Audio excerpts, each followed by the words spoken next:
This is Invest Now America. I'm your host, Coach Corbin. Look, I just got into a back and forth discussion with somebody on Facebook about, I think Bank of America is implementing on a limited basis a new program where basically they are going to lower the standards that black folk have to abide by in order to get a mortgage home loan from them.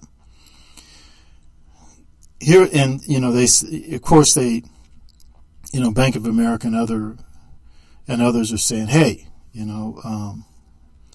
there's still a gap between white folks owning homes and black folk owning homes, and we need to lessen that gap. And over the past several years, the percentage of black folks owning homes has been lower. It's gotten less, not better. It hasn't improved. And I get that. All that sounds nice. But we're missing it. We're missing the big picture. We're missing the forest for the trees.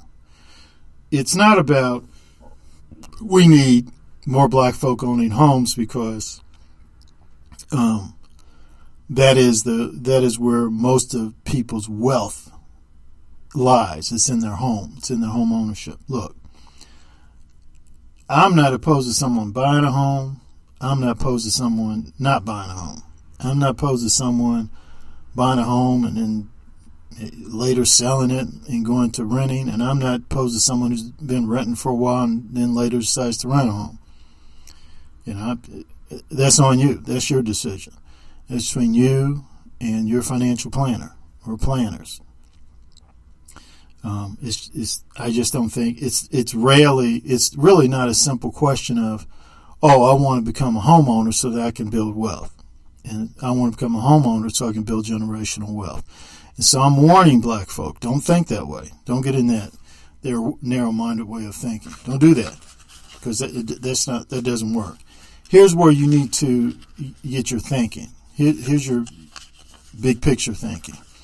Positive net worth. That's what you should always be focused on. Positive net worth. And your positive net worth should be based upon three tiers. One, making money, managing money, and multiplying your money. You have to be focused on positive net worth. You cannot have positive net worth and you keep buying assets that do not appreciate above the rate of inflation. You cannot talk about positive net worth if you're not buying assets that are appreciating, period. I mean, buying Nike shoes, may be nice, they look good, feel comfortable, and they do. But they're not going to appreciate in value over time. It's not going to happen. Unless you're Michael Jordan, or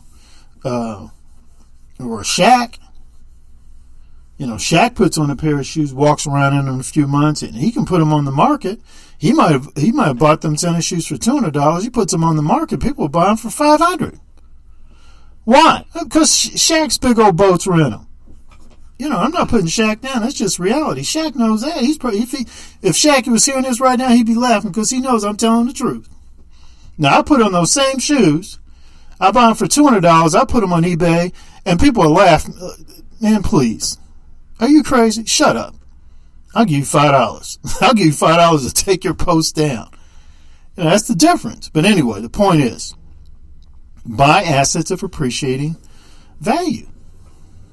Okay? Buy assets that appreciate at a rate above inflation. Okay?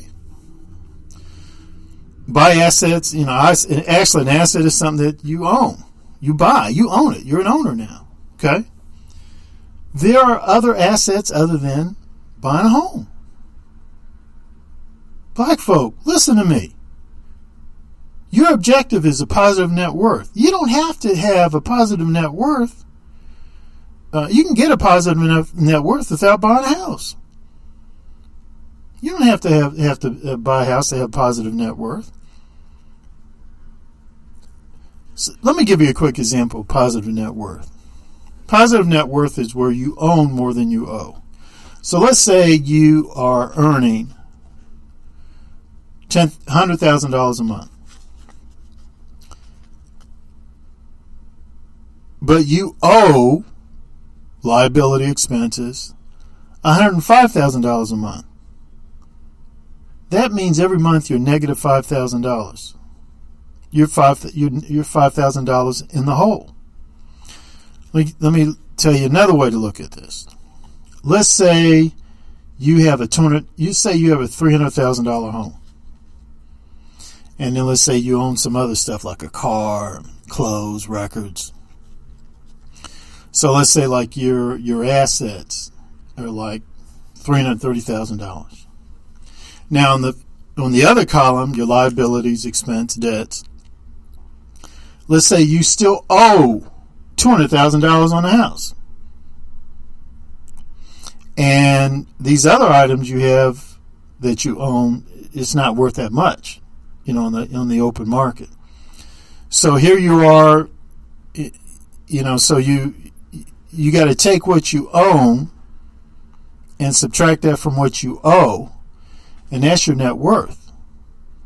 Okay, that's your net worth.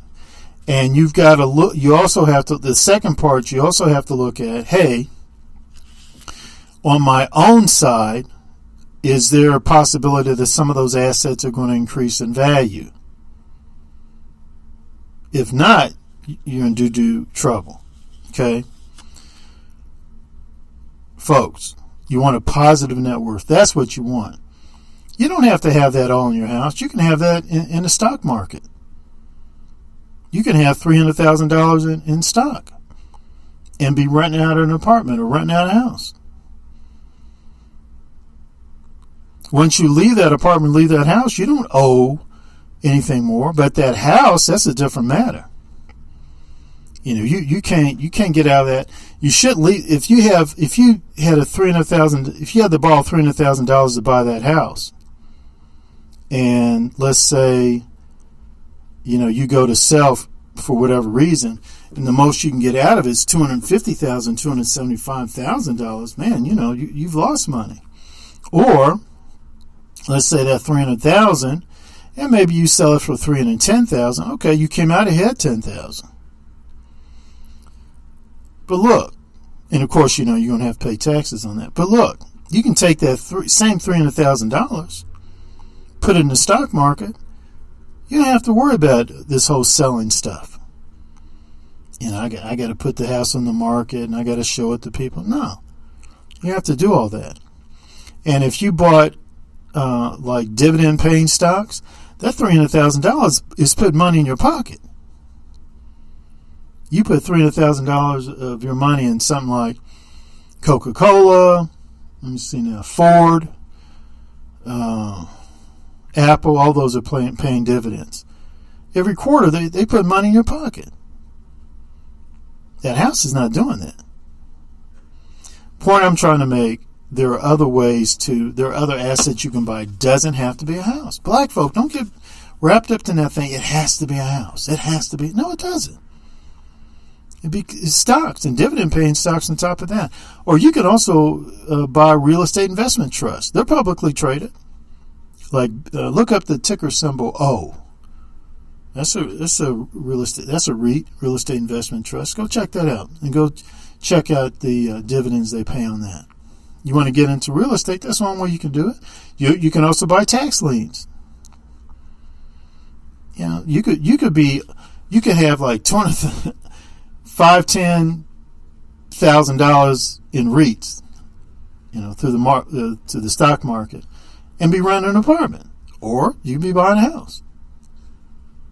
But those REITs, not only are they part of your assets that increase in value over time ahead of inflation, but those REITs also every quarter, sometimes every month, put money in your pocket.